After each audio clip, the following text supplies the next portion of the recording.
What's up, everybody? I got my co-host here for the day, Eric. What's up, buddy?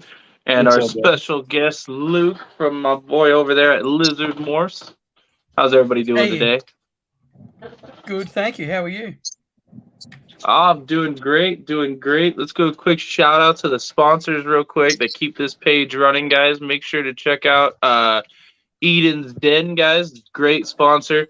Hooks us up with the awesome backgrounds and everything that we do for promoting these interviews, as well as Fry's Critters. Appreciate them. Another our Australian guy who are a big supporter of the channel. Definitely check them out. Instagram, Facebook. I believe he's starting a Twitch, as well as Zilla Footwear. If you guys are looking for some awesome shoes, with reptile theme. Even if you guys want your logo on them, you can definitely message them. Let them know that I sent you, and they will take care of you guys. But without further ado, let's move into this. So, Luke, I'll let you explain who you are to everybody.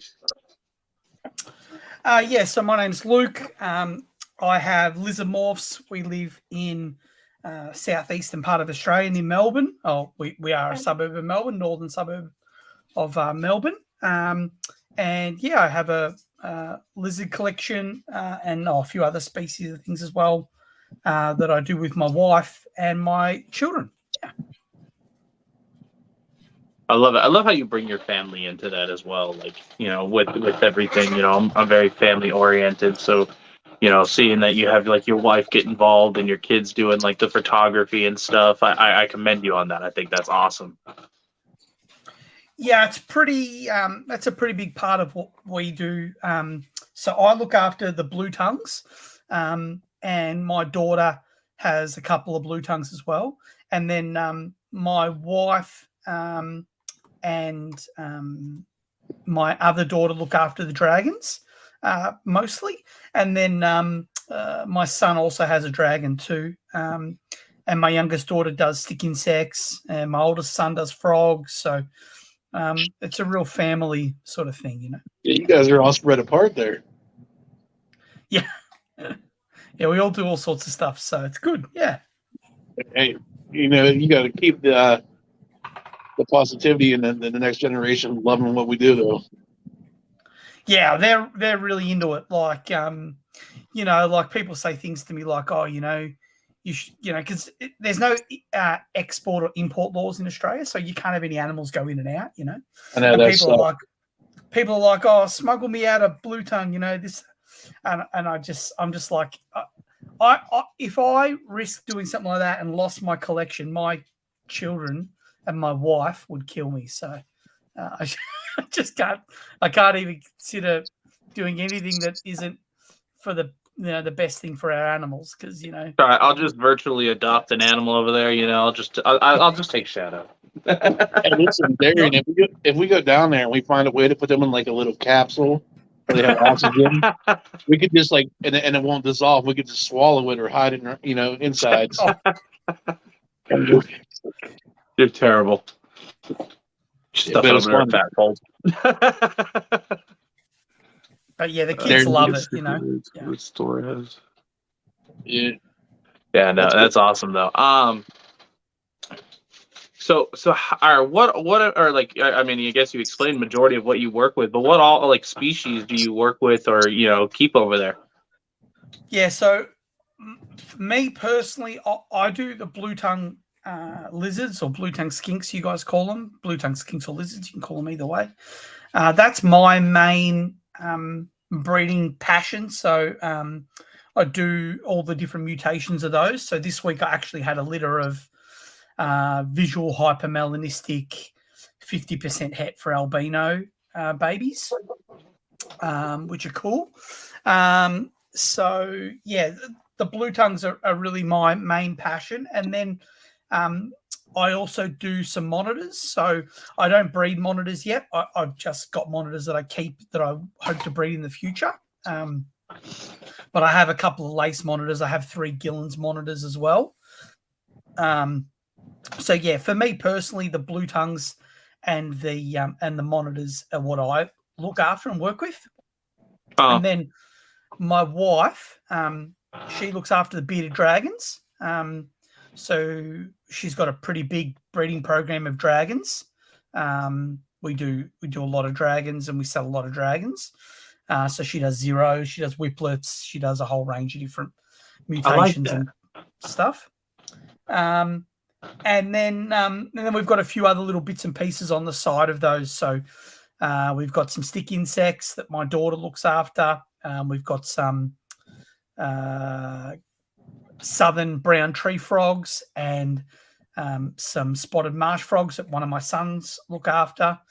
My other son, he has an ant colony, looks after ants as well. So he's like an ant colony. Yeah, I've got an ant colony. It's pretty cool. That's actually. Cool. Yeah, and and my other son, the one that's got the frogs, he's also got some marbled geckos, which are native in our area as well. So, pretty cool. Yeah, so I mean, I guess essentially we're really bearded dragons, blue tongues, and monitors, and then we've got a few little things on the fringe, you know. So you're into the bigger size lizards. Yeah, so I like. As I said, I got the lace monitors. About maybe nearly 6 months ago now, I guess, or maybe a bit less than that. But I've got a belt. I've got a Bells and a normal, Bells and a classic. They're beautiful too, by the way. They are. Yeah. I remember when he got them too. Those are awesome. Yeah, they're cool. Hey, I was like, that damn Luke, I need them. Yeah. The Bells has grown significantly quicker than the classic, and it's got a much bigger head. And so I'm pretty. Look, I'm starting to feel like I may have a pair, but you know, you never know with the young monitor. It's very hard to tell, but you know, growth rate and head size are two of the things to help you work it out. And yeah, the Bells, I mean, he's probably a third bigger than the classic. So he's significantly bigger now than her. And his head, he's just got a big sort of buff head on him, you know, a bit like Eric. So, you know, so I'm pretty sure he's a dude, you know. Never again, Darian. Never again. That was not long. So, I didn't even get to do it. That was great. All right, Luke Dookie. I remember that. Oh, that was funny. Yeah, so I think I'm hoping I've got a boy and a girl. So if that works out, that would be great because that's exactly what I need, obviously. And then with the Gillen's monitors, so Gillen's are a pygmy mulga monitor. They're a small monitor. They won't grow much bigger than the blue tongues. I've got 3 of those. They're hard to sex as well, but I feel like I may have a male and 2 females, or I've got 2 males and a female. I'm pretty confident on 1 girl, and I'm confident on 1 boy, and I've got one in the middle that's a bit of a floater at the moment. I'm not convinced.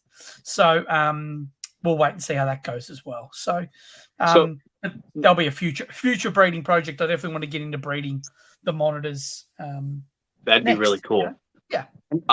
With them being a small species, have you thought about using a flashlight on the tail to see if the light go through to see if maybe you could see the hemipenes or not? Yeah, so I have tried to illuminate them like I do with the dragons. And yeah, exactly. It gives me the same result. One I'm sure is a boy, one I'm sure is a girl, and one I still can't quite tell. It's like a 50-50. Yeah. Well, at least you know you got a pair, at least. Hey, I think I've got a pair. Yep. It's 2022, man. They can decide what they want to be. You can't. That's right. Yeah, they can. They can identify. They can change themselves at any time. I don't care what they identify as long as they breed. Right, as long as they give you more babies. Yeah, they can all identify as whatever they like. Just breed. I do have an off-topic question, Luke. Right now, in the skinks, what is like the holy grail of morphs or combos and form? Well, look, its beauty is in the eye of the beholder. I mean, they're all beautiful. Yeah, there's a few new mutations that people are doing here that I haven't got. some that I like, some that I don't really like, don't appeal to me. It's a bit like ball pythons. What is the holy grail of ball pythons? Well, there's so many different people. What the beauty is in the eye of what they like the look of. You know what I mean? Like, All right. What's the big dollar one that's out right now on top of the? You know what I mean? Oh. So anything with a double visual mutation. So double visual, because it takes a long time to get that. They're live bearers. Recessives are hard. So double visual is really what you're trying to work towards, and that's what I've been trying to work towards. I've spent 3 seasons literally only breeding babies that are double hets. I haven't bred anything visual until this week. When I bred the black ones. Up until now, everything has been double hets. I bred a white and a black together, and a double visual of that is what they call a platinum. So I've got double het for platinum. The black and the albino, a double visual is called a lava, because of what it does. The black makes the albino heaps more orange. It brings the color up. Huh. So I call it a lava. So I've got double het for lava. The white and the albino we call the sun glow. So I've got double het for sun glow. So I've literally spent the last 3 seasons just making double het recessive babies. So I've just been making an army of double hets. And this year's the first year I've bred some of those double hets together.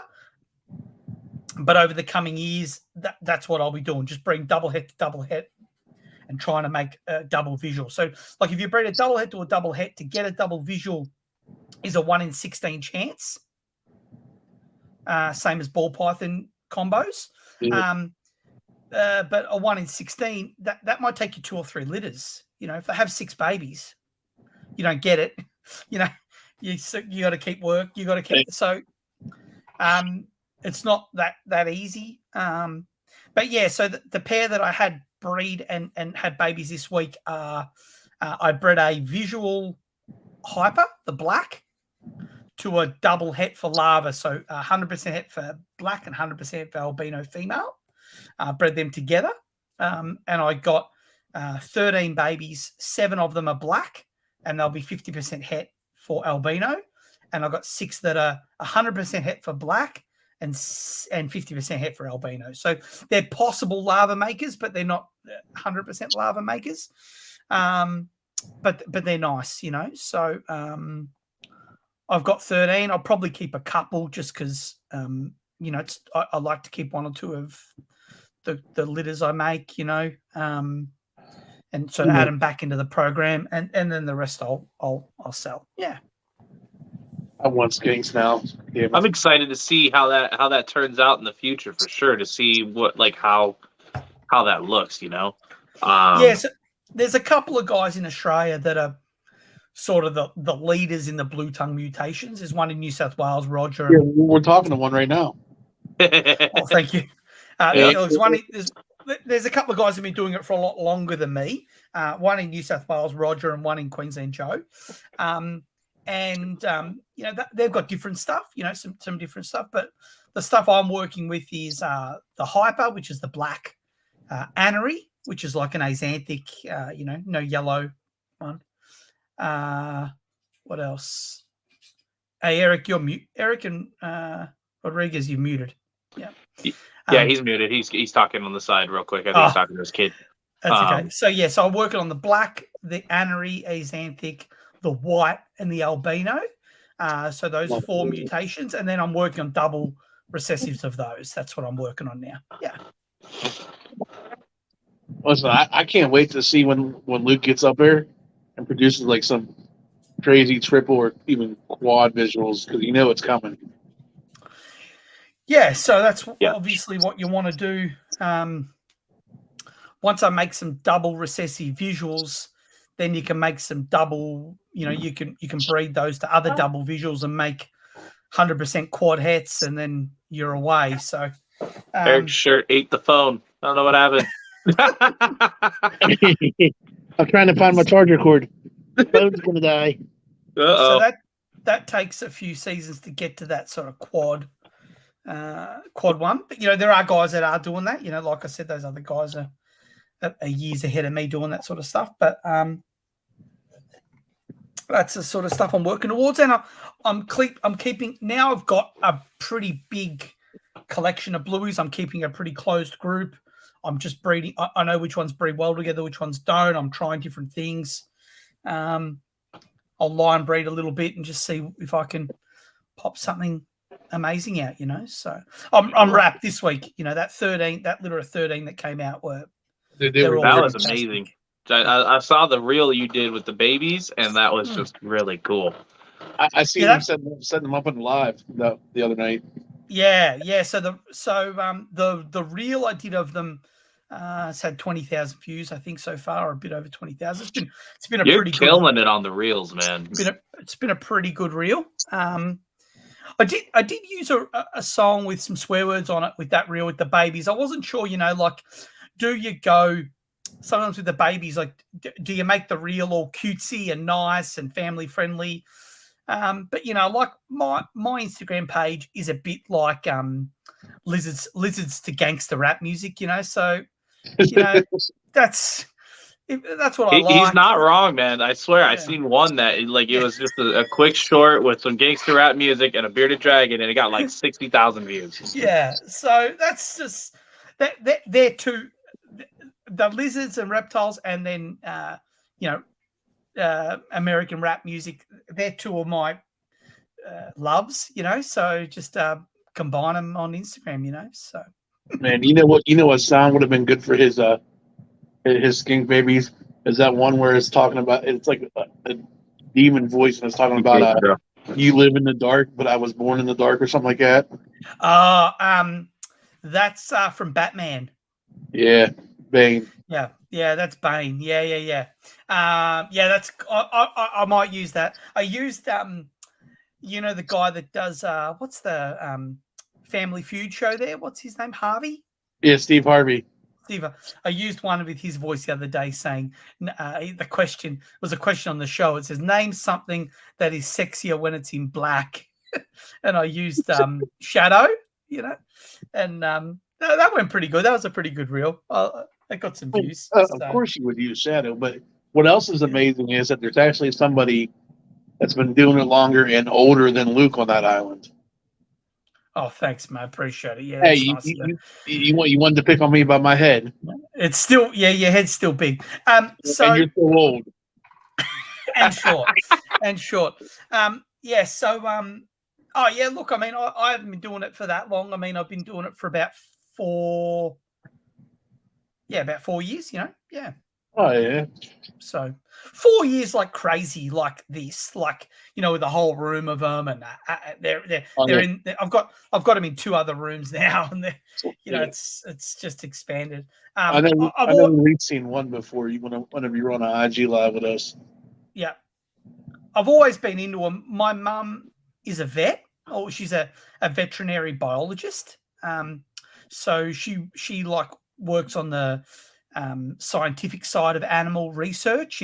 She's retired now, but growing up as a child, we had a laboratory in our house, and she used to do blood testing and all sorts of stuff with different animals and reptiles, and she used to do stuff for the zoo and horse racing and all sorts of stuff like that. So I've sort of had animals and the science of animals has always been a big part of my life. And there were a few years there in my 20s where I was probably focusing on other passions, but I have always had that animal passion.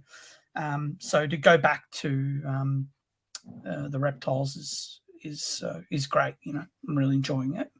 And yeah, especially the genetic, like learning like when you were just talking about the genetics there with the albino and the hyper, and then the albino and the whites, and then just learning like they're called differently, and like the one makes a lava, like an orange lizard. That's like, it blows my mind kind of, because and everything else it wouldn't be that.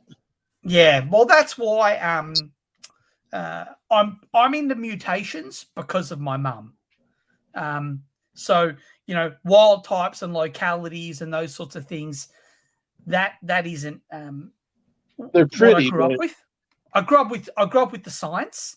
I grew up with my mum, blood testing and doing all sorts of sort of crazy stuff. And so the mutation stuff, doing Punnett squares and working out what I'm going to get and all that's like, I'm as into that as I am into the animals themselves. The science part of it's a big part for me. So that's why mutation, we're mutation heavy. Like whether the Gillen's monitors aren't mutations, but even the lace monitors, I had to get a Bell's, right? I couldn't just get 2 normal lace monitors. I got a Bell's and a normal because the Bell's is interesting to me, being some sort of mutation. now you've probably done your research on it, and I haven't done research as that far as that. Now, if they are a pair and you do breed them together, is it going to be like a split 50-50 bells and normals, or?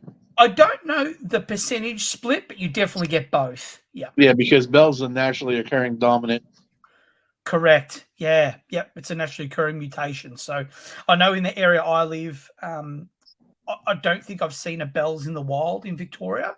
They're all normals. And in Victoria, all the normals are quite a dark color, quite black, because we live very southern. And southern in Australia means cold. It's the opposite of America. So the further south you go in Australia, the colder it gets. So they're a darker animal, so they suck the sun in. But yeah, Bell's is pretty commonly occurring in the wild in New South Wales. Yeah. That's actually pretty cool. I didn't know that. That's actually, so you already kind of touched base on what got you into the hobby. Yeah, definitely. Yeah, definitely. And what is your favorite reptile like in your collection? I'm partial to the lace monitors because they're new and they're hard to work with compared to a blue tongue. I mean, they're going to take a lot more time to build up that connection and trust and et cetera, et cetera. But I mean, I love blue tongues. Blue tongues are my first love in reptiles. And so, I probably will always keep and be into blue tongues. And I find them very challenging. They're live bearers. You breed them, but you don't know whether you've got them gravid. It's not like bearded dragons. Put 2 bearded dragons together. 3 days later, you got eggs. Put them in the incubator, they hatch. It's like, it's just not. It does take a little bit. The bearded dragons did take us a couple of seasons to dial it in. Things like incubation temperature, incubation medium. As the females get older, we seem to have better hatch rates with the babies. So, just learning a bit about the animal. But it's still an easier code to crack than blue tongues. So blue tongues, for me, is a harder code to crack. It's more work. They're live bearers, which I find just, amazing. Watching them give birth to babies is crazy to me. So, yeah, blue tongues are probably my number one thing. But, I like all the animals, Yeah, I got to commend you on the breeding of blue tongues, because a lot of people don't understand, but it's still a new venture. And I mean, they've been in the hobby for quite a few years now, but it's still hard to get them in the right season, to get them to want to actually breed and not, fight and stuff. So like I personally have only produced 2 litters of blue tongue, which was the northern blue tongue. And it's hard. I mean, out of a few pairs, I was only able to do it twice, and out of like 3-4 years. So it's definitely like a hit or miss, especially with the season and or trying to get the female to be receptive and the male to even want to do it. Absolutely. And so you've got to brumate them properly. You've got to bring them out at the right time. Again, this is sort of my 4th year doing it, but each year I've changed a little bit. Try to replicate what I've done successfully that's worked and the things that haven't worked. Last year, for example, I rushed. So I brumated them like I would normally, but I saw other people that I respect breeding, and my stuff was still brumating. So I warmed it back up and I bred it, you know, because I was like, oh shit, I'm going to be late. But I missed. I didn't. I should have. You've got to do what suits your conditions in your house, in your environment, and not get sucked in to what other people are doing. That where social media, particularly Facebook, can be a bit of a trap. You see what other people are doing, and you go, "Oh, I've got to jump on," and you know, it's not always accurate. You know, so I've learned that just to know my own animals, observe my own animals, spend time with my own animals, and make decisions on my husbandry, on my conditions, and on my animals from what I can see, and talking to my wife. So Emma is as in tune with them as I am, and we both go, okay, this is what we should try. This is what we should, and take advice from maybe one or two mentors. Don't take advice from 100 people, you know, because it's too much bullshit, you know. Well, I'm definitely gonna have to hit you up next time I try pairing my blue tongues, and maybe you can help me out. Yeah, Maybe I'll learn something from you. There's no help for you. But yeah, so like, I mean, my favorite of all the mutations is definitely the black. You know, that's what I've bred this week. You know, and you know, so that's Shadow. That's where I left at. So that's my male visual hypermel. You can see his stomach there. I love it. I'm gonna solo you out so everybody can see it better. Okay, so that's the stomach. So that is beautiful. Very orange, and that's him there. So he's the father of the babies that of the litter from this week. So yeah, and he has been he's actually been a successful male every season I've bred him. So he's been great. He's bred he's side a full litter of double het larva, so that with an albino female. Nice. He's done a litter of double het for platinum with a white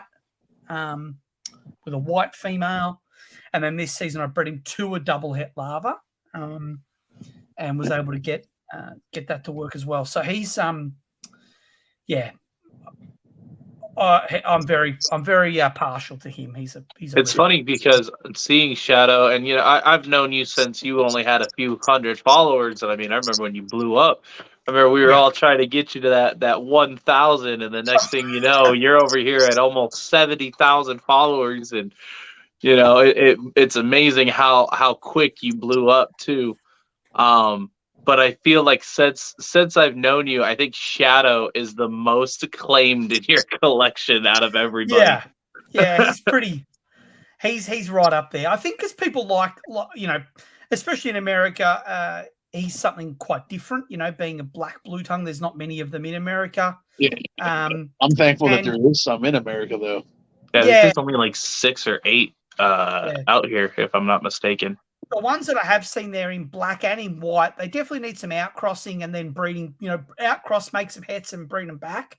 Yeah, I agree. You know, if they keep breeding them together, some of them don't. I've seen a few of the white ones that aren't as nice as I'd like them to look. You know, but you've got some great northern bloodlines there, and I'd be breeding them out to some nice healthy.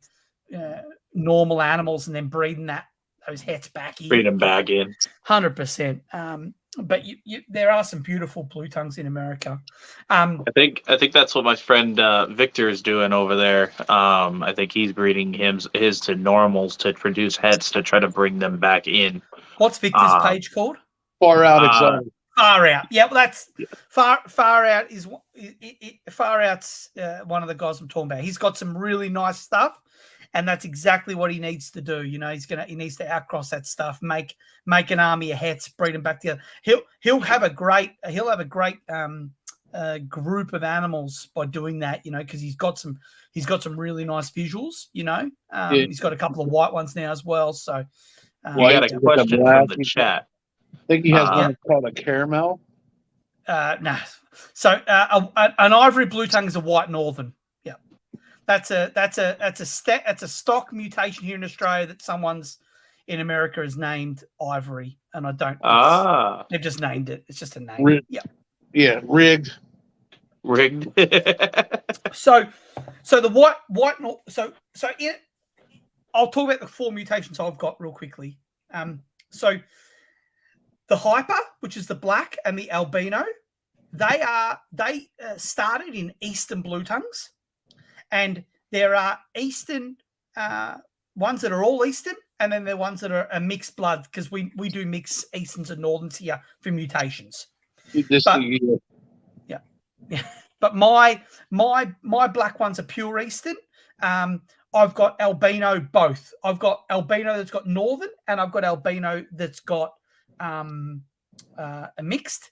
Sorry, I've got albino that's got northern in it, which is mixed. And I've got albino that is pure eastern as well, and they look very different. So that's where they come from. And then the other 2 mutations I work with, Anery comes from northern. It's from the Kimberley area, so they've got like a speckly pattern on them, but it's a Kimberley mutation. And then there's white northern, which is a northern blue tongue that's white. The ivory is what I would call a dirty white. So there's two looking whites. There's a full white that's got no marks on it at all. It's more like a super form of the white. It's more like a leucistic. Some breeders call it a super hypo here, but it's just the whiter of the white northerns. And then there's what I would consider a dirty white, which has got a little bit of yellowy, dirty stuff on it. And that's what they're calling an ivory in America. Now, I don't mind them calling it an ivory. That's fine. But from looking at it, I think it's a dirty white northern. You know, I can show you one. You know, I'm gonna have to get online and find that and look at it. Yeah, I've seen it a bit. I've got them both here. So I'll show you the 2. It's hiding. Sorry. Okay. Luke has a 15-foot cord on them headphones. So that is a white northern. Now, this is what I would consider to be the more of the whiter of the whites. Wow. So you can see how she's just white everywhere. Yeah, that's beautiful. No marks, right? So she is basically, I would call her, you know, the full on, clean, call her a clean white, you know, but she's a beauty, right? Is she white on the belly as well? Yeah, she's white everywhere. Yeah, she's white everywhere. That is beautiful. So she is a white skink, right? And she's white everywhere. She hasn't got a scale on her that's a different color, right? She's white. That is beautiful. What color is the eyes? It's hard to pick up on the camera. It's like a brown. Okay. And she's got a blue tongue, but it's a faded sort of a blue, you know? It's like a faded denim, which is a bit like that ivory that I've seen in the States. That's actually pretty cool. I didn't know that the morph actually changed the color of the tongue as well. That is really cool. Right. So that's what I would consider the clean white, right? Now this is the dirty white, and this is what I would consider to be more like. So I'm just going to clean this up. I'm a neat freak, so. Nope, you're all good. I've opened this tub. I get it. I've opened this tub. There's a mess, so I'm going to get it real quick. It was Darren's fault. He did it. So this guy, this is what I would consider to be the dirtier of the whites. And to me, looks like an adult version of the ivories that I've seen online over there. So that's in there. See that, Marks? Yeah. I do. All right. And see down his back? It's a bit motley. Oh, yeah. He looks a little bit darker, too. He does, yeah. I was about to say he's not as like a bright white. No, and it looks like he's got like a pink belly as well. A little bit pinker, yeah. And he's got a really brown eye. I see that. and a faded sort of blue tongue. That is really cool. I never noticed that with their tongues and the morph being a different shade of blue. That is actually really cool. So the person who asked that question originally, I think it was No Credit Geckos. Yep. Do they think that this one I'm holding now looks like the ivory they've seen over there? I'd be interested to know what they thought. Yep, there it is right there. Okay. Yeah. So that's what I thought. Yeah. So I think that that's the ivory. And so I call it a dirty white. Yeah.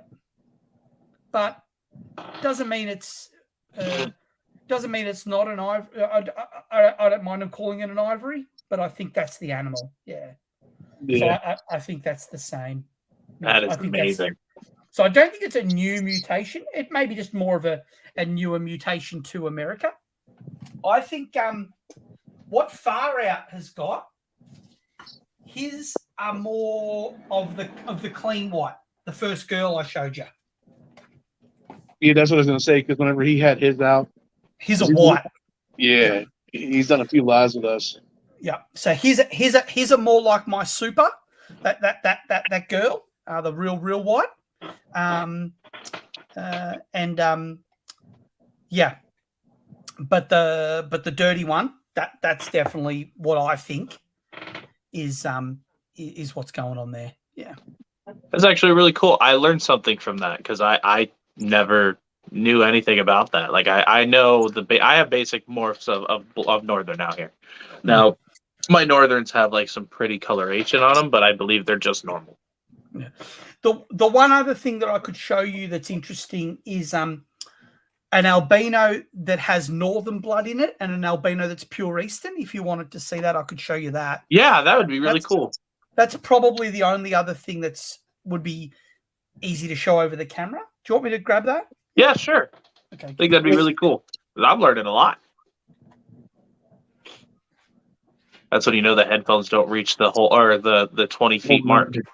Hey, if y'all and everyone in the chat didn't notice that Bosa brought up that Lady Tiz is doing a 3-day cancer walk. He dropped the link if y'all still want to donate for it. It's a good cause. Yeah, there's that, and then here's the link, guys. He is an admin, so you should be able to see that link if you guys want to click that as well. I do support that 100%, guys. All right, so pure Eastern albino. So see the banding? Yeah, it's like a purplish too. Quite a lot of banding, quite purple. Like a very, very vibrant yellow. Like this is yellow, you know. Man, I want one. Super yellow, pink tongue, red eyes. Okay. So it's got a pink tongue. I was just looking at that. Yeah, so that's false advertisement. So no, yeah. So no blue pink tongue skink instead. No blue tongue. Yep. That is really cool. All right. So that's your pure Eastern. That's got a really pretty pink belly too. Yeah, and the pattern and the color of her, like she's super yellow, right? That is beautiful. Now, the difference with a more northern one, let me grab it for you. Okay. That is super cool that it had like a pink tongue. That is nuts. If it's not a blue tongue skink, then Luke is falsely advertising to us. I'm going to tell him that I would be that guy to make that comment too. I would be that guy if I got one and then be like, yeah, I ordered a blue tongue. This one got pink tongue. You false advertised because that one didn't have a blue tongue. So see that? That one don't have a blue tongue either. So see the back? It's more like so cool. It's more like a speckled pattern, right? That's like a granity type. Yeah, cool. So that's a northern pattern. The animal's quite significantly larger. See how much bigger she is? So yeah. Northerns get bigger. Northerns are bigger than Easterns, yeah. So she's significantly bigger. She hasn't got yellow. So she's more like a creamy white and orange color, as you can see. There's no yellow on her at all. She's like a totally different color. That's really cool. But she's still albino, red eye, pink tongue. I like that she's got like the pink tongue. That's cool looking. No, it's supposed to be a blue tongue, damn it. So that's northern, and see that all that. Look at that yellow, belly too. Yeah, dude, That's vibrant belly. more orange. Yeah, much more orange, but no yellow. that's gorgeous, Luke.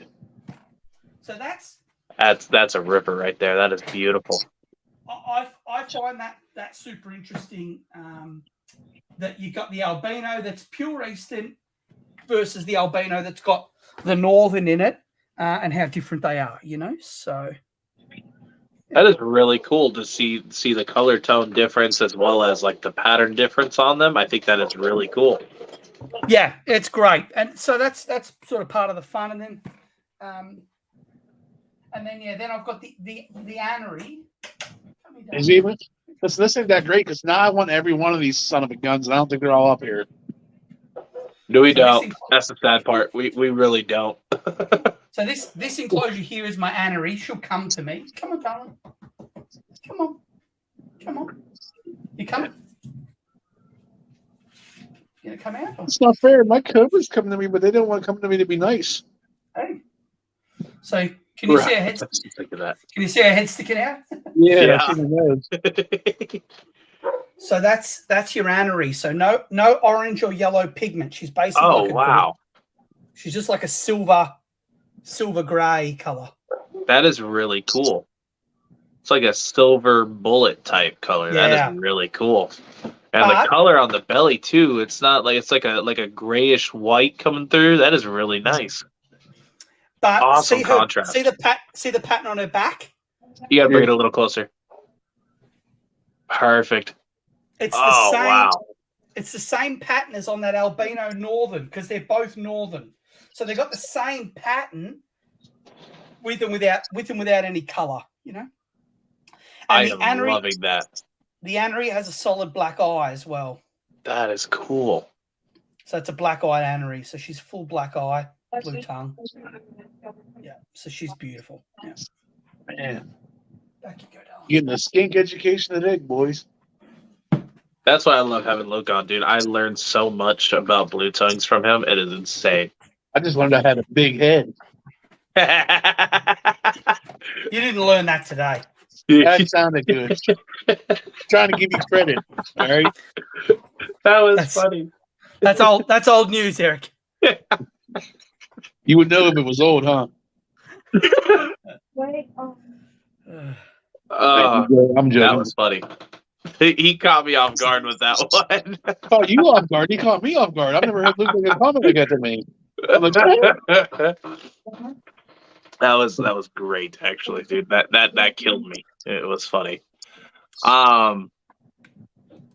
So what is your most anticipated pairing / hatching this season? So, in the blue tongues, what about in the blue tongues? I've got a double het platinum female. So, her parents are Shadow and the very, very white, the white female. Okay. So she's 100% double het for platinum, and then I've got a male with the same genetics. So I'm breeding them together to make potentially make the double visual, and she does look gravid. So my fingers are hard crossed that I get something there. The other one that was pretty anticipated was the one that had the babies this week. So, but coming up still would be that one.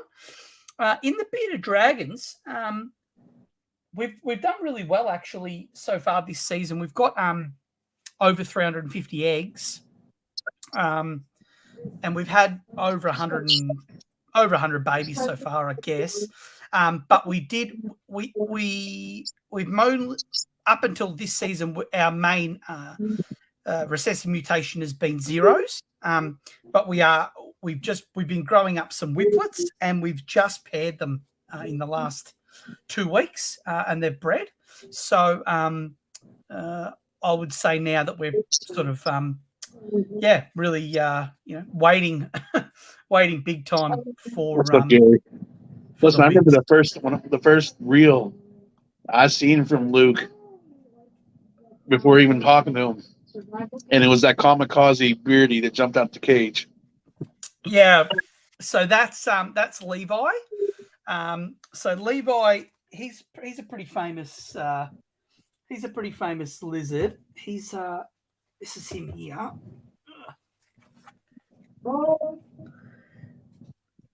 So Nice. he features on Fuzzy Fox is a supporter of my page. So Fuzzy Fox make all the gel foods. It's like what you guys have as Rapashi. That's actually really cool. But this is made by a Australian company.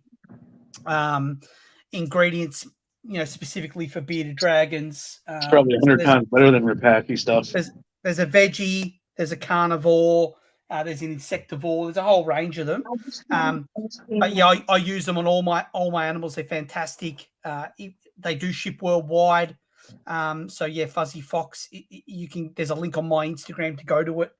And if you do buy any of their stuff and you use a promo code Lizard Morphs, all capitals, one word, you get 10% off. But it's great. But that's the dragon you're talking about. That's Levi. So he's on the packaging for the veggie mix, and he's also on the packaging. They're doing pallets as well. They do like a dry pallet. That is actually really cool. You're killing it with the sponsors out there. I'm seeing, and I think you're also sponsored by Zilla too, aren't you? Yeah. So we've done a little bit with the Zilla footwear guys. They've been really great to us. Their link is also on my Instagram, and you guys do Zilla. Zilla actually made a shoe with our Goliath stick insect on the shoe. Yep, I saw that. That was cool. Yeah, they were trying to expand their range, and they wanted some more animals for the different shots. And they were talking about doing a stick insect option. And so yeah, we provide them with the photo for it. So that was they did one with the Diamondback, and that was one of the Diamondbacks was us. Oh right, great, yeah, awesome, yeah. So I know they did some sort of Halloween themed ones. They've done all sorts of stuff. So they're great. They're a Zilla Australian company. They're in Sydney, and they're really nice people. And I'm still waiting on a Cobra shoe. They're talking about making Gila Monster shoes, and I told them, I was like, "You make some Gila Monster shoes, I'm gonna get them." yeah. I'm gonna get that. I told them I want to get a few of their shoes, more than what I've already got from them, because they sent us quite a few pairs already. And I told them when we start going to expos and stuff, what I'm gonna do is I'm gonna get a display case and put the shoes in the display case, and have like a QR code or something right there, so people can buy them like that. Buy them and get a discount. Yeah, yep. Yeah, I think that'd be pretty cool. Yeah, so my daughters have got the Marjorie has got the stick insect shoe because it's her stick insect. Right. Freya's got one of the bearded dragon shoes. I've got a different bearded dragon one. And my wife's got a couple of pairs as well. So we love them. Yeah, they're great. Yeah, we got the green tree python right after they let those out. I needed that. That was just too cool. And then we got the chameleon. That's with the moon. Is that with the moon? Yeah, I got the moon. I loved it. That was just so great cool. Design. Yep. Yeah, that was a really cool design. I loved it. We had to get that pair. But yeah, they came out with some pretty cool ones. They've got the rattlesnake one, which looks just like Karen. Which is there. Everybody that follows me knows I have Karen, our Western Diamondback, who her name says it all. Yeah. Karen. It's kind of funny because like Karen kind of sounds like Darian. Oh my god. Says the big head. Listen, I'm gonna be nice on this show. But Zilla, I am waiting for a shoe with a Cobra on them to come out, but size fat foot. Size fat foot.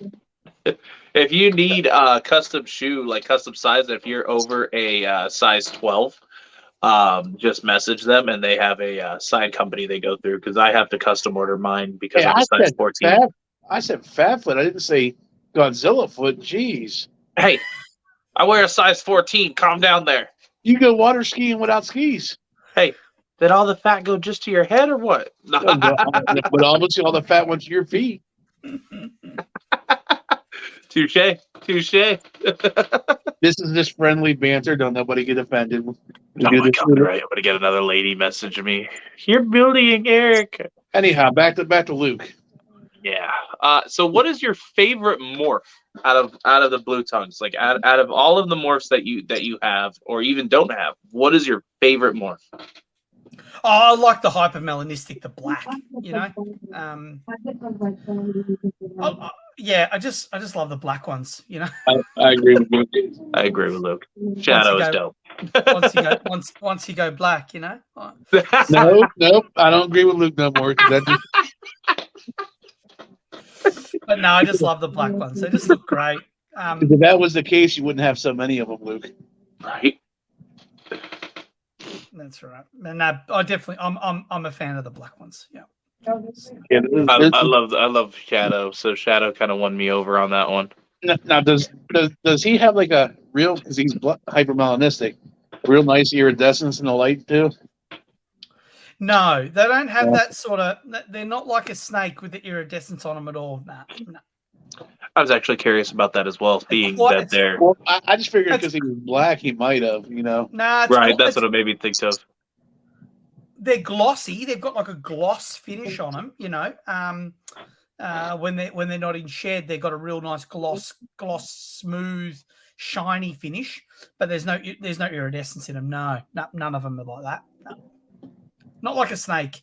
Yeah. Actually, really cool. That was going to be my next question too. Let's see. So, who are your favorite keepers to watch on YouTube or Instagram?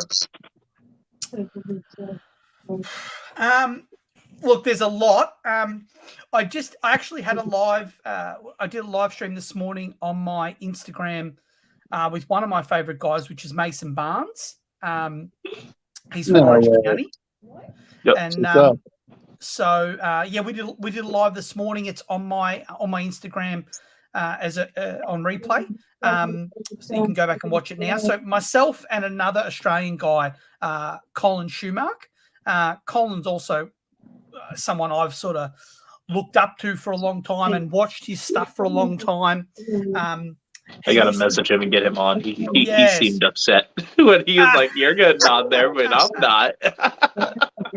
But he has a great collection, and he is a professional snake catcher. So he goes out and catches snakes in people's backyards and things. So he has his own snake catching business. When people have snake issues. But he's a great guy. But me and him do once a week live stream on our Instagram where we just talk about reptiles and whatever. Today was our 10th episode, so we're trying to do one a week.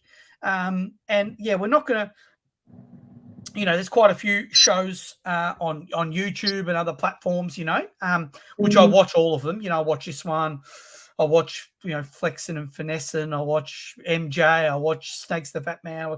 So there's lots of cool ones to watch. But we just do an Instagram one.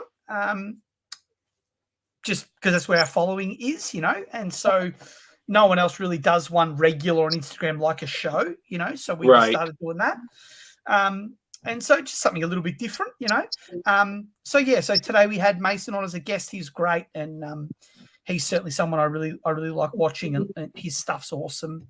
Other than that, Colin and Mason, I mean, there's just so many, it's sort of hard to pick any. I like Brian Barczyk, Yep. I know Brian's a cool guy. He's been a bit controversial in the hobby, over the years, doing different things. But he's to still me, a cool guy. To me, he's a great guy. I don't think he gets enough credit for what he's done for reptile keeping. If you 100%. go into a shop, and there's a kid looking at a bearded dragon, big chance if you ask him who Brian Barczyk is, I know who he is. Because kids are watching that stuff, and then they go and buy a bearded dragon, or they go and buy, their first Antaresia carpet python, a children's python, or no, for sure. So he's bringing kids into it, and bringing people into the hobby, and so I think he needs a lot more credit than he gets. I talked to him a bit, and he's given me a lot of advice with my social media as well, and the way I do things. And so that's how you blew up. No, I'm just kidding. but he's a good guy, you know. Yeah. Yeah, I gotta talk to him about coming on here too. I think that'd be really educational to have him come on and share his knowledge with us as well. He's an amazing guy. Yeah. So I got a question for you, Luke. Yeah. You mentioned a podcast. And coincidentally, I watched your reel to the comment on the podcast. What was the first thought in your head when you heard MJ goofing around with you and made that comment about what was that? About your comment? When MJ made the comment that your wife was a 10. Oh no, that was Snakes and the Fat Man. That was Snakes and the Fat Man. That was Snakes of the Fat Man with the shirt yeah, with the shirts. It was Eaton. That was Chris Eaton. Yeah. Yeah. I thought it was MJ. I'm very, very good friends with Chris Eaton, and he's a really great supporter of me and my wife, and he's just a fun guy, and you know, that's part of his show, and that's part of the fun that he has. And you know what I love about Chris is that, you know, anyone takes a photo of themselves in one of his shirts and sends it in, and he puts it up on his page, and all he does is say nice things about them, you know. And you know, some of them I don't think they're a 10, but he calls them a 10, you know. And he's just lovely. He's lovely to everyone like that. He's a real positive. He cuts you and then he cuts you and then he cuddles you, you know, like it's that's his humor. And I love that about him. He does actually think my wife is a 10, and I think she is a 10 as well. You better. Yeah. I think most people who see her think she's a 10. But that's right, because he made the. I apologize for making the mistake, because it was him and MJ talking about it, because MJ asked, or I think it was MJ asked about it on their podcast, and I'm just like, what? And he said that I was on a good day I was a 3 or a 4, which was really nice of him, you know. So but no, it was very funny. It was very funny, and I immediately messaged him and said, "Can I clip up your YouTube and make a reel out of it?" You know, he's like, "Yeah, you know, go do whatever you want." Yeah, absolutely, you know. And he messaged me afterwards. He goes, "That's the funniest reel I think I've ever seen." You know, he was pretty happy with it. So, oh, dude, I was in tears when I watched that, laughing. Yeah, yeah. So, look, I do think I'd like to bring a bit more of that to the page on Instagram, like as in some stuff that's a bit funny. You know, you know. Just put a picture of Darian on your background. It's just sometimes it's all a bit too serious. You know, like. Enjoy the animals, have some fun, have a laugh. You know, like I get my fair share of haters and trolls and whatever. I saw a lot of that on one of the videos specifically with the bearded dragon. You just helped it, you know, shed, and the people lost their minds. It was insane. Yeah, look, it's always people that I think have less knowledge than I've got about my own animals. And, right. You know, it's like, you know, if you're sick, you probably shouldn't trust Dr. Google, you know? And so it's a real problem. So, yeah, I did get a lot of hate on that reel, but that reel got 92.2 million views. So fuck 'em. I saw that, dude. That was nuts. I thought it was awesome. Yeah, I thought it was great. I mean, we get our fair share of haters for things like, you know, with the Aatrox. I get people telling me all the time like, oh, you get the different sides, because Karen is wild caught or field collected. And I got her mostly to teach people about the venom, and you know that they're not just out to get you. Karen's probably not the best ambassador for that, because she's definitely out to get you. Well, she's out to get you. Yeah, she's out to get me. She definitely wants to get me, like every chance she gets. Yo. But I'm trying to work with her on that. Try to get her to befriend me. It was pretty like I mean that reel blew up pretty quick, and but no, we get those people that are like, okay, well, you can't do live feeding. I never videoed a live feeding or live feeding. I showed a video of them eating, like actually eating the rodent, but never live feeding. I'm not a big fan of it. But to each their own on that aspect. Yeah. Now then I did one to show the strike range and how fast they strike. And people lost their mind. They're like, "Oh, well, why would you do that to a rodent? It was frozen thawed. Thing was already, dead." Yeah. And you get people that were just like, "Oh my god, even though it's dead, it still deserves respect," and blah blah blah. I was like, yeah. All it did was bite the rodent and then eat it. I'm probably not going to take advice from someone that has a doll's couch or doll's furniture in their bearded dragon enclosure, or walks their bearded dragon on a lead that has fake wings. Yeah, like don't judge me. Don't judge me. But I'm just not gonna. I'm just not gonna. Whatever. You do you. I'll do me. I'm not abusing my animals. It's just a load. So anyway, and look, it got 92 million views. It got over 4 million likes, and I probably had 2,000 people hate me. Now, if you work that out as a percentage, it's actually not very many people. No. So you've just got to. It felt like a lot of people though, because those 2,000 people. I'm just plucking a number out of the air, but let's say 2,000. They made a lot of noise. They screenshotted it and put it on Reddit and started a thing about me and went to Peter and they went. Oh yeah, I heard about that part too. They chased me. That was nuts. And I was considering taking the reel down,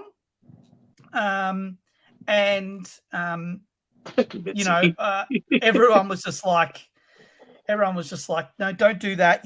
Like, fuck them. Let them make noise, because at the end of the day, it just gets you more views, it gets you out there. And I hate to say it, bad publicity is still publicity. One way or another, whether it's somebody talking bad about you or whatever. Now, one person may agree with them, but the other 9 people that they were talking to may disagree and look at your other post and be impressed about what you do. Oh, so Mitzi said that she remembers the reel, and I pinned the comment. I'm not sure what the comment was, but if you could tell us, that'd be good. But I did pin a few comments of people that said things that had a brain. Yeah. I pinned some of those comments, but there was some stupid comments. So yeah. Yeah, it's things like, and it's funny because you get those people, and the way I tell everybody is, I don't have haters, just fans in denial. Because at the end of the day, the person that's gonna watch what you do the most is people that are they're your so-called hater. But at the end of the day, they give you watch time, they give you that extra view, and they're unknowingly talking about you to a ton of people, and only 1 or 2 out of that 10 is going to agree with them, as the rest are going to be like, hey, this dude seems kind of cool, I'm going to follow him. That's right, exactly. And that's just the way I see it, and it's like I myself, I had a bit of a blooper incident with a friend of mine named Gasly. Now, a lot of people don't actually know who he is, and I own what happened, So he's famous in his field. He does dubstep music and things like that. He actually travels all around the world and does what I consider rave music. So he's got I think it's 370,000 followers or something like that just on Instagram. And so he was releasing a new album. Well, he wanted some snakes for a video, and we did it in a limo. And it was just him in the limo with the camera tripod and everything. Well, we had the 3 snakes. We brought a 12-foot reticulated, two Burmese pythons, and they were about 6 foot. Well, I told him don't let them wrap. He works with reptiles as well. I actually have a couple of his animals that he couldn't take care of because he was constantly on tour. So he gave them to us to look after and take care of. So he knows what he's doing. Well, after about 40 minutes of doing videos and pictures, one of the Burmese said enough was enough and actually got mad, and so she bit one of the other snakes. Now he can't see out of the mask, and with it being a limo, I can't see into the car. So it just kind of went down from there. Like she kind of nipped somebody, and I was like, "You want to pull her out? Like you want me to pull everybody out? You good?" He's like, "No, let's get a little more footage." So we should have stopped when that happened, but he didn't want to. Yeah. So I was like, "All right, you know the risk. Like you could potentially be the one that gets bit next." He's like, "No, I'll be fine. I'll be fine." Well, she ends up coiling him and trying to go behind him, but she's so fat that she's going this way and her tail is that way. So she kind of gave his neck a good squeeze, trying just to move. And so he stayed calm the whole time, but on video, oh, it looks so worse. Like it looks like she's actually constricting him, like something you would see in a movie. And so he's like, "No, I'm good. I'm good." I was like, "All right, man." I was like, you want me to pull her out now? Like you need to kind of hurry it up. So he's like, "Okay, yeah, I'll get like two more minutes of like a good video, and then I'm done." I was like, "All right, cool." I was like, "If that's what you want to do, then do it, but like wrap it up." Well, he puts her on his lap, and he's wearing dress pants. She bit the dress pants right there on the crotch side, and it didn't touch skin or anything, but it was like that far away from hitting his junk. And it sat there for about a minute and a half before he even realized that she was holding on to his pants. And all you see is he lift his mask up, look down. He's like, "Yep, we're done." And so he posted it as a blooper. And there was a lot of people, they were like, "Oh my God, like that was nuts. Like that was cool, like whatever." And then you get those people that, were freaking out, like, "Oh my God, that could have killed you. This could have did this. That snake could have eaten you."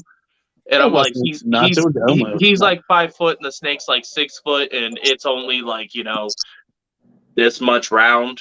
And, but apparently that can eat him. That people be watching the movie Anaconda with Ice Cube too much. I think a short guy, a snake is longer than him. But yeah, it was nuts. It was a crazy video, but he did it as a blooper, and a lot of people saw it. Like I made the comment, "Hey, this was what was happened. This was what's going on," and he explained the same in the comments. But you still get those people that are like, I think the best comment on there, and they deleted it after I laughed at it, right, was, "I'm a pet care specialist at Petco and I run a Facebook page and this is unacceptable." And like they just started talking about their 2 years experience with bearded dragons. Like I couldn't Luke's in trouble. Put in that comment. Ooh, you did it now. Where's my sticker? I don't know what sticker he's talking about. He's like, "Wait, what sticker?" Oh, he's got up here. Yeah, I don't have any Colin stickers. Yeah. Hey, Colin, you don't want to know what he was just saying about you. That's all I'm saying. Yeah. Yeah. You got to rewatch it, and we won't tell you exactly where it's at. But it's within the first hour. I said nice stuff about Colin before. he'll want to rewatch that and let you know. He'll want to rewatch. We won't tell him where it's at. It's just within the first hour. But no, I got to get Colin on too. I forgot to message him, and then we had a lot pop up because where I was going with that story is we're actually doing another video with Ghastly here soon at the Phoenix Herpetological Sanctuary. So we're going to be doing a lot of videos over there and with some crocodilians and some other awesome reptiles over there. So I thought that would be pretty cool. Yeah, well, Colin's got a pretty, interesting collection, and he has some small mammals as well. Nice. And he's got a lot of experience. I mean, he's been doing it a very long time, so he's got a lot of things that he could definitely talk to you about. Sure, very interesting. Yeah, I'll have to set something up with him for sure. Maybe this month will be a Australian Breeders Month. I think that'd be pretty cool.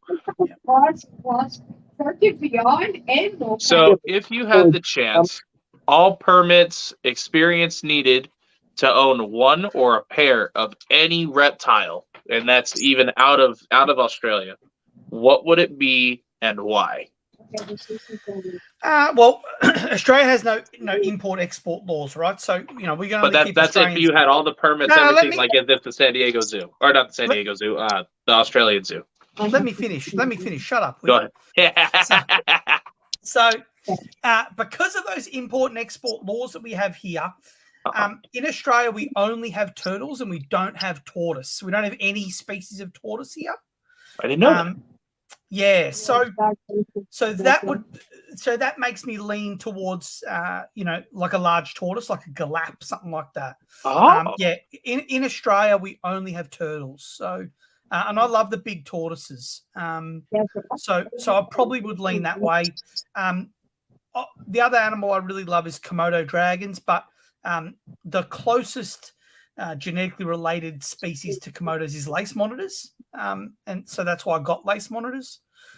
So I probably don't need a Komodo, but the big tortoise would be the thing. Yeah, that's actually pretty cool. That's the first tortoise being an answer. But then again, like you said, you guys don't have any over there, so that's something that you guys don't commonly see. So I think that's actually really cool. I actually had no idea that you guys only had turtles. I was under the assumption that you had at least like a small tortoise or something out there. No, nothing. That's insane. Yeah, I wasn't expecting that answer. Yeah, I wasn't either. And to be honest, I feel like it once you stopped interrupting me, you got the whole answer. You got a point. I feel like that's something that would benefit the ecosystem out there too, is by having having a tortoise species out there. Because I mean, like in certain species out here in the U.S., when there's fires, like forest fires and stuff, most of the animals hide or use the dens of tortoises. We've got a lot of underground dwelling animals though that build those sort of dens. Different, small mammals. We've got marsupials and we've got wombats and those sorts of things that do a lot of digging and so on. So I think we've got it in other animals, but just as a captive animal, I'd love a tortoise. I get it. That'd be pretty cool. Yeah, that's actually that blows my mind, actually, that you guys don't have a single tortoise species out there. I can see if Luke got a tortoise, a reel of Shadow riding a tortoise around. Like a steed. If I had a galap, I'd ride it myself. I can see that, too. I can see that. He'd be riding around with a shield and dressed like a Roman with a sword.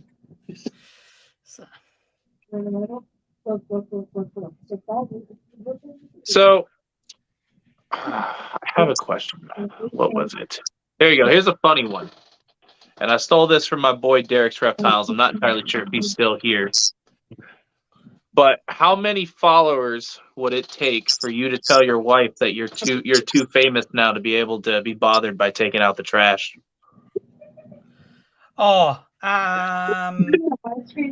try that now, but it doesn't work. It's all right. Yeah. I tried that too. I got trash thrown at me.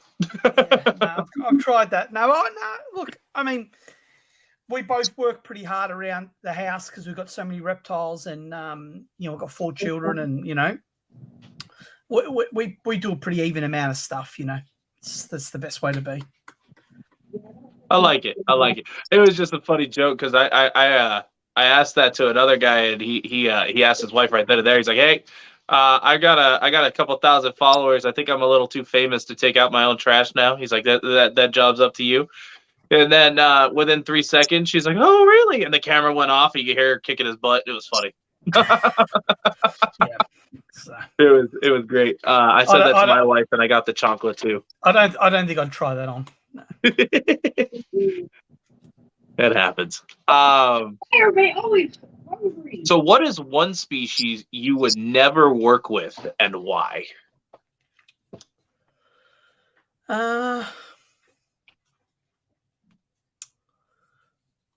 species I would never work with. There's probably lots of things I'd never work with just because you can't keep everything. But I probably wouldn't do venomous snakes. Okay. Especially Eric just instantly got offended.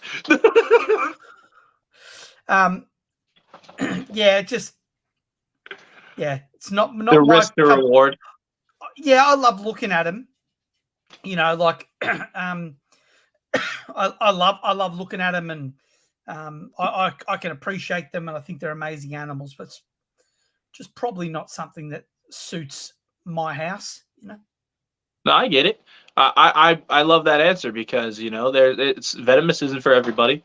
And there's quite a few people I've talked out of getting venomous because it's. I'd love a gaboon viper, right? Like I would love. I think that's like pinnacle for everybody that can't have them.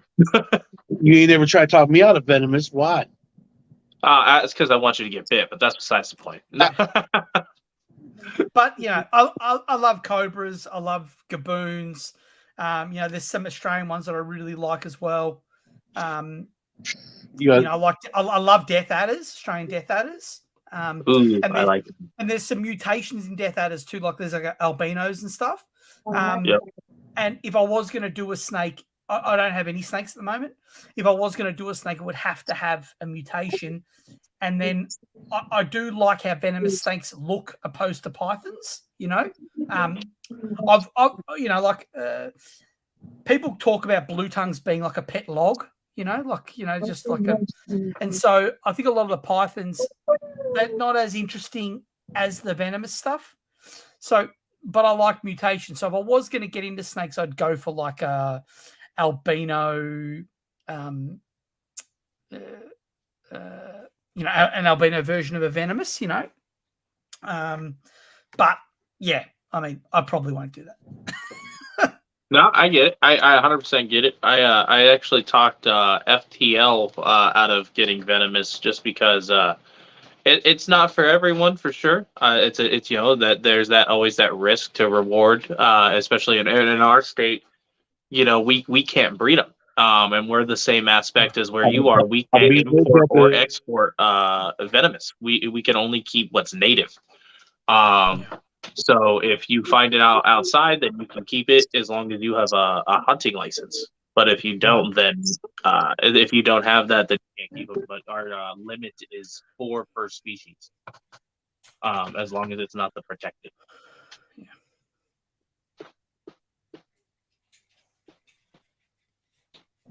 Have you seen the albino gaboons yet? I haven't. No. Everybody keeps talking about it. They are beautiful. Are they? Stop yelling. Do they still have the pattern? Yeah. Yeah, because the pattern's the thing I like about the gaboons the most, I guess, is their head shape and the pattern of the body. So without the pattern, I wouldn't like them as much. The Australian death adders, the albino ones, are really bright orange, and they still have that great head shape. So that's why I really like those. I believe it's down there. You guys have a snake. It's pretty much red. I think it's the Colette snake, maybe. Colette. I don't know much about snakes. I'm probably not the best person to ask. But yeah, the albino gaboon. I had a buddy that attempted the purchase. They're in the UK, and the guy shot him down at $60,000. Wow. I'm like, that's a down payment on a house. Mm. Well, you got to think. I mean, if he's getting $60,000 for an adult, if he breeds that to was for some a baby. normals, and then try. Oh, it's a baby. Oh yeah, I would breed that and have a ton of them before I released them myself. If I was only albinos. Yeah, he already had litters of them. Yeah, I have to make sure I'm way ahead to where I have my heads, I have visuals before I was to release them type thing, That would be me personally, though. I see his reasoning on not releasing him. So if someone came to you and asked what would be like the best first reptile for them, either for snakes or for lizards, what would your answer be? If they say, or if it's you're specialized in lizards, A if blue somebody tongue. a blue tongue, They're easy. Super easy. You can feed them dog food. You give them a water bowl or hide. You give them some things in their enclosure for enrichment so they can get around on. Easy to my ex-wife. Easy. They're easy. Yeah. Yeah, super easy. That'd be definitely the one I'd go for, be a blue tongue. Yeah. right Easier on. than a bearded dragon, heaps easier. Yeah. Are they really? I mean, I keep both, and I don't see much of a difference, other than tons easier. Yeah. other than like the shedding process is insane with the blue tongue because Yeah, but with they, a bearded dragon, you got to feed it live insects, right?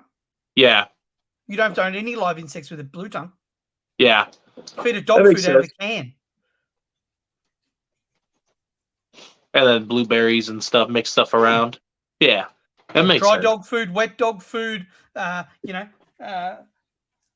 fuzzy box, like it's just not that hard, it's just the bearded dragon, you've got to do live insects, you've got to do salad, you've got to mix it needs more variety. It's definitely different. Yeah. Blue tongues are the easiest animal to have. Eric, do you have any more questions for him? No. I got two left to end it. So it's up With to you guys. blue tongues, do you need any special lighting? Any special Lights, like UVB or anything, or no? They do benefit from UVB, but it's debatable whether it's 100% necessary. I keep some in enclosures with UV, and I keep some in racks, and I do rotate them so they get a bit of both, and I've got great success with that, no problems. That's actually pretty cool. I didn't know that you rotate. That's actually that's cool actually. I rotate them. Yeah. So I got two more questions for you before I know it's been a while and I don't mean to take up too much of your time. That's okay. Go for it. So if you had advice for someone wanting to get into breeding, what would your advice be to them? Know your animals. So you got to pay attention to the animal and know the animal. It's not just a simple calculation. There's a bit of art to it. There's a bit of science to it. There's a bit of being perceptive to things. So you've just got to know your animals. If you know your animal, you'll know if you're good to go or not. I like that. Okay, because we get a lot of people that ask like what if they should, what are the pros and cons of everything. So that's why I like doing these interviews is each person brings to the table their own species that they work with and that they live and breed, you work more with blue tongues than you do a lot more other species. So you know tons more about it as to where myself, I work with a ton of different species, but I know limited amount about each one, So I learned so much from you today, as I do almost every time we have you on live, Instagram and stuff. So I love bringing you on. And I hope a lot of people here learned a lot from you today. Appreciate it. So my other question. Hold on. Oh, sorry, go ahead. I don't care what Eaton says. You're a 10 in my book, Luke. Thank you, mate. Thank you. I'm happy with that. I appreciate it. That's made my day. I can't count past 10 to give you a better score. I'm sorry. When you run out of fingers, you could always use your toes. Oh wait, never mind. You can't see those. Never mind. That was a bad decision. I'm sorry. Oh, look who's talking. Wow. That was too good. So how can my people find you? My preference is that everyone follows me on Instagram. I'm on Facebook as well, but I don't use it as much. It's really just the stuff that's shared on Instagram goes to Facebook. But if everyone can follow, it's just Lizard Morphs, all one word, on Instagram. I'd love everyone to follow me and watch my reels. I do a reel every day, and I spend quite a bit of time on them. So they're edited, sort of, they're not just a short video. They're normally edited. They have text, they have music. I put a fair bit into them. So, but I drop one reel every day, and I do the live stream once a week with my friend Colin Schumark as well. If you could follow both of our pages, we'd appreciate it. Yeah. For sure, for sure. I mean, I love what you guys are doing over there. I'm gonna have to get Colin on. Maybe I'll get him on later this month because we do have some free spaces. Not this coming week, but the next week after, I think. So we're gonna get him on for sure. But I love what you guys are doing. You guys have been very positive and positive outlook on the community, and I love it. Thank you. Yeah, definitely gonna have your guys' link in the description of this video, guys. So if you guys aren't already following my boy Luke, I'll definitely make it a lot easier for you guys. But you heard him, check him out on Instagram. Now, that was my last question, but I have one more. Have you thought about starting a YouTube yet? I have. I actually talked to my wife about it literally before coming on here.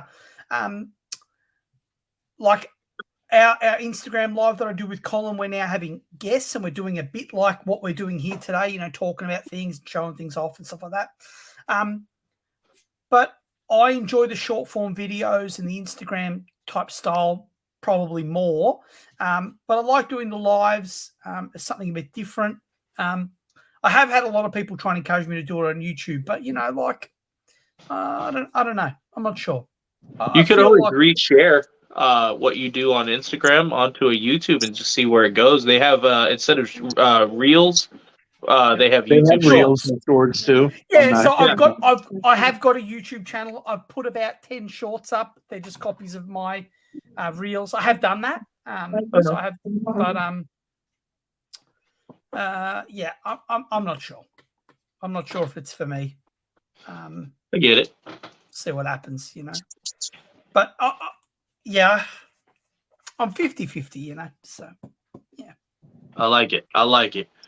Well, all right, brother. I appreciate you. Mitzi. I thank you. I thank you for joining us and giving us your time and passing your wisdom on to us and all your knowledge on these animals. Those are some amazing animals, by the way. No, thank you very much. I appreciate it. But I appreciate you hanging out with us, and it's always a pleasure having you on. I myself learned a lot, and I hope my viewers did as well. My goal with doing YouTube is to be educational. So if only one person walks away with some knowledge from this video, then it's a great thing for me. Now, I appreciate it. Thank you very, very much. Right on. Well, you guys have a fantastic day. I appreciate every one of you guys for being here. Eric for jumping on, hanging out with us. Luke for giving us his time. Always got to show Australia some love, guys. Quick shout out to the sponsors that keep this channel going one more time before we go. Guys, make sure to check out Eden's Den, who makes our banners, does some amazing work there. Fry's Critters, who's also in the comments, been here the whole time. I appreciate you, brother. Make sure to check him out on Instagram, Facebook, and Twitch. Always a big supporter for everybody. Guys, make sure to show him some love. And Zilla Footwear for being an awesome sponsor, guys. They helped out the channel so much. Make sure to check them out. I think with Christmas coming around, you guys know they're going to have some awesome gifts ready for there. Guys, links in the bio. If you guys want to get custom logos on your shoes, message them directly, either Instagram or Facebook, and tell them that I sent you, and they'll definitely take care of you guys. If you want shoes for Christmas, I'll be ordering them as soon as possible. Get them on the way. Oh yeah, you got to get some. You got to get some custom lizard morph ones, man. I'd rep one of them. Hey, y'all don't be sleeping and follow both these guys on IG and give it up for the hardest working person on this live, Darian's chair.